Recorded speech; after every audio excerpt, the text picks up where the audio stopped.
Assalamualaikum warahmatullahi wabarakatuh. Alhamdulillahirrabbilalamin.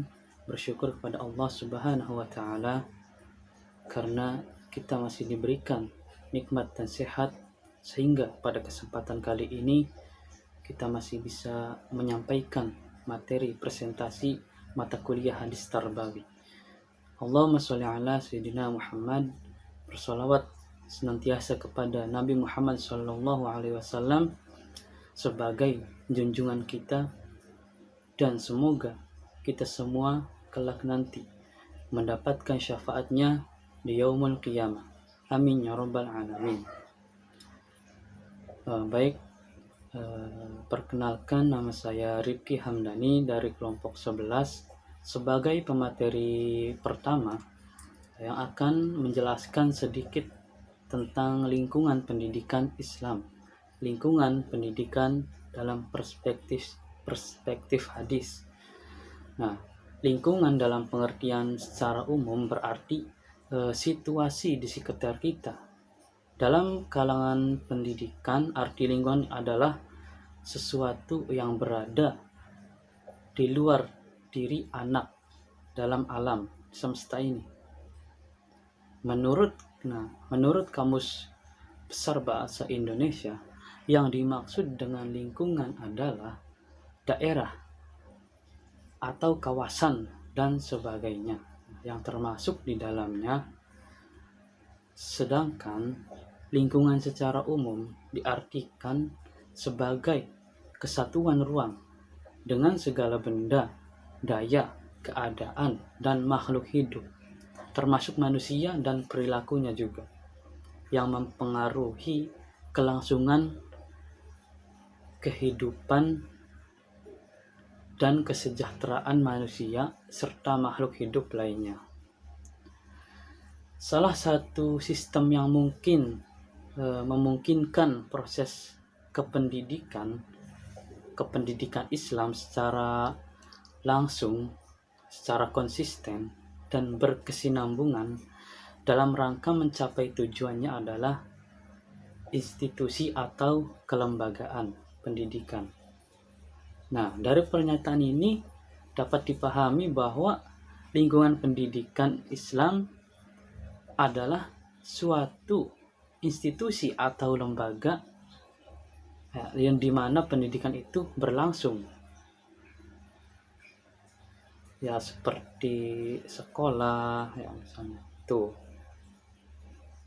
Nah, menurut Abu Dinata, lingkungan pendidikan Islam adalah suatu lingkungan yang di dalamnya terdapat ciri-ciri keislaman yang memungkinkan terselenggaranya pendidikan Islam dengan baik.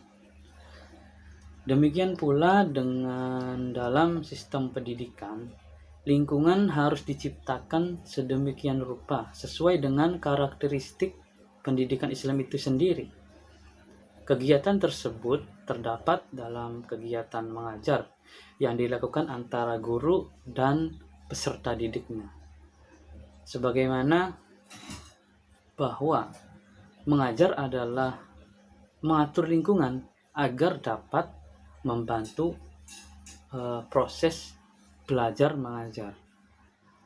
Sini ada 4 tempat penyelenggaraan pendidikan Islam, yaitu yang pertama di rumah, yang kedua di masyarakat, dan yang ketiga di sekolah, dan yang keempat di rumah ibadah. Nah, itulah keempat tempat atau lingkungan yang bisa dijadikan berlangsungnya proses pendidikan Islam.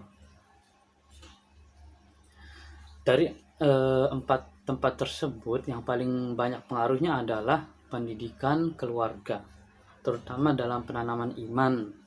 Penanaman iman bisa dilaksanakan secara maksimal dalam kehidupan sehari-hari, dan itu hanya mungkin dilakukan dalam rumah, karena baik sekolah maupun tempat ibadah ataupun majelis taklim hanya berlangsung beberapa jam saja, beda dengan pendidikan di rumah, mempunyai waktu yang banyak.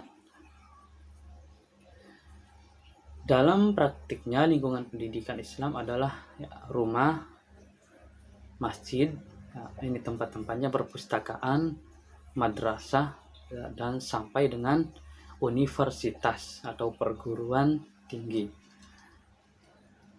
Nah, pendidikan merupakan salah satu kewajiban pertama bagi orang tua. Ini termasuk pendidikan keluarga sebagai warga negara. Jadi pendidikan keluarga itu pendidikan pertama dan pendidikan yang sangat penting. Nah, apabila di dalam keluarga ini tidak mampu, tidak maksimal melaksanakan tugas dan kewajiban dalam pendidikan, maka negara harus turun tangan. Di sini negara ini termasuk pendidikan formal maksudnya. Ki Hajar Dewantara mengemukakan sistem trisentra di dalam hidup anak-anak. Setidaknya terdapat 3 tempat pergaulan yang menjadi pusat pendidikan yang sangat penting, yaitu yang pertama pendidikan keluarga, yang kedua pendidikan lingkungan, pendidikan alam perguruan, dan yang ketiga pendidikan alam pemuda. Nah, ketiga pusat itu dikenal dengan istilah tripusat pendidikan, yang meliputi yang pertama tadi pendidikan alam keluarga, ya meliputi pendidikan keluarga. Kemudian yang kedua pendidikan alam perguruan, berarti meliputi sekolah, pendidikan sekolah. Dan pendidikan alam pemuda yang berarti adalah pendidikan di lingkungan masyarakat. Nah, nanti ketiga lingkungan pendidikan itu akan dibahas oleh teman saya, Saudari Khalifah. Ya, mungkin itu saja yang dapat saya sampaikan, kurang dan lebihnya mohon maaf. Wallahul muwaffiq ila aqwamit thoriq. Wassalamualaikum warahmatullahi wabarakatuh. Bismillahirrahmanirrahim. Saya Hanifah akan memaparkan materi selanjutnya perihal lingkungan pendidikan perspektif hadis. Di sini Hanifah akan menyampaikan macam-macam lingkungan pendidikan. Lingkungan pendidikan itu terdiri dari 3, yaitu keluarga, masyarakat, dan sekolah. Keluarga, lingkungan keluarga. Keluarga adalah pendidikan pertama, lingkungan pendidikan pertama bagi seorang anak, dikarenakan di dalamnya adalah terdapat al-madrasatul ula, yaitu seorang ibu, dan juga seorang anak yang diperbolehkan atau dengan ketentuan pemerintah, peraturan pemerintah diperbolehkan untuk sekolah sesuai dengan kriteria yang telah ditentukan, yaitu biasanya dimulai dari umur 4-5 tahun, yaitu biasanya RA, TK, ataupun yang sejenisnya. Nah, lalu pendidikan keluarga itu dimulai dari mana? Pendidikan keluarga itu dimulai dari sejak seorang anak itu lahir. Nah, untuk menghasilkan generasi-generasi yang lebih baik, yang unggul, itu harus dipersiapkan sejak awal, yaitu sejak pemilihan calon ayah dan pemilihan calon ibu. Mengapa bisa dikatakan seperti itu? Karena calon ayah yang baik dan calon ibu yang baik akan menghasilkan generasi-generasi yang lebih baik dan akan menghasilkan generasi yang unggul. Dalam hadisnya pun ada bahwa hadis riwayat Imam Bukhari dari Abu Hurairah radhiyallahu anhu mengatakan bahwa seorang anak itu fitrahnya adalah seorang anak itu lahir dalam keadaan fitrah. Nah, yang membawa bahwa anak itu Yahudi, Nasrani, maupun Majusi itu adalah seorang ayah atau ibunya gitu. Dalam artian adalah dari keluarganya, bimbingan dan pendidikan dari keluarganya. Nah, di sini peran lingkungan keluarga itu sangat-sangat penting, dikarenakan seorang anak itu waktunya lebih banyak bersama dengan keluarga. Jadi dari setiap anggota keluarga sebisa mungkin untuk bisa memberikan pendidikan yang baik, yang tepat, yang mampu mengarahkan seorang anak tersebut, keturunan tersebut menjadi keturunan yang unggul, yang lebih baik dari sebelumnya. Lingkungan keluarga merupakan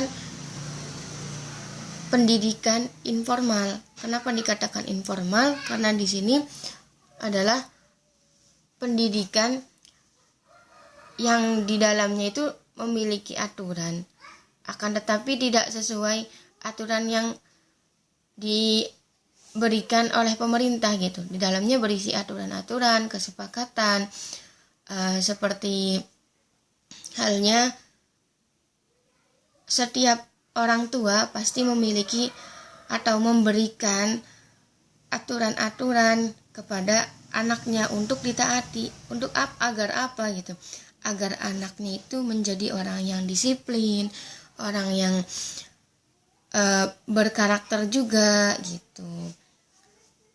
Selanjutnya yaitu lingkungan pendidikan di masyarakat. Di masyarakat itu lingkungan pendidikan yang setelah atau dalam artian lingkungan yang ketiga. Karena apa? Karena di sini biasanya seorang anak itu dari masa kecilnya dia bersama keluarganya, lalu dia sekolah gitu. Nah, lingkungan pendidikan masyarakat itu biasanya terjadi saat anak-anak itu bermain atau saat anak-anak beranjak dewasa. Nah, lingkungan pendidikan juga berpengaruh dalam membentuk akhlak seorang anak gitu.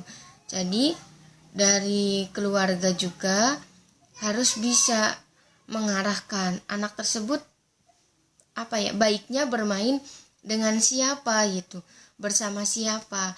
Karena dalam hadis Nabi, kita bermain dengan penjual minyak wangi, maka kita akan tertular wanginya gitu. Nah, dengan ini kita juga bisa memilih, dalam artian bukan pilih-pilih teman, tapi kita memilih lingkungan yang baik demi menghasilkan akhlak yang baik, seperti itu. Nah, lingkungan masyarakat itu sangat berpengaruh ya, karena anak yang beranjak remaja biasanya itu sudah mulai berbaur dengan lingkungan masyarakatnya. Nah, orang tua juga biasanya jarang bertemu dengan anaknya, apalagi orang tua yang sibuk untuk bekerja gitu. Akan tetapi di sini dari baik pendidikan di keluarga maupun pendidikan di masyarakat, di sini tidak terlepas dari pantauan orang tua gitu. Karena yang namanya di pendidikan gitu, kita harus adanya kerjasama. Kerjasama bagaimana? Kerjasama di lingkungan masyarakat juga kita bisa membebaskan anak untuk belajar bermasyarakat lah. Tapi kita pun harus bisa mengarahkan anak tersebut bermain dengan siapa, dan bermainnya itu apa, nanti akan menghasilkan akhlak yang seperti apa, seperti itu. Yang ketiga yaitu pendidikan di sekolah. Pendidikan di sekolah itu kan biasanya minimalnya 12 tahun ya. Untuk yang sekarang itu ketentuan dari pemerintahnya itu 12 tahun. sangat lama dan waktunya itu sangat panjang untuk pendidikan di sekolah.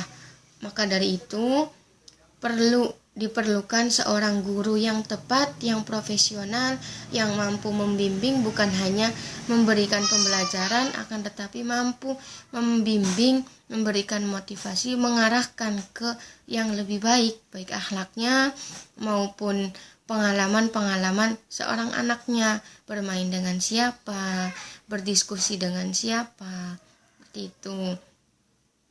Nah, di sini juga setiap lingkungan itu pasti mempunyai kekurangan masing-masing. Jadi diperlukan adanya kerjasama dari sekolah gitu. Sekolah yang baik itu adalah sekolah yang bekerja sama dengan orang tuanya dalam hal mendidik anak.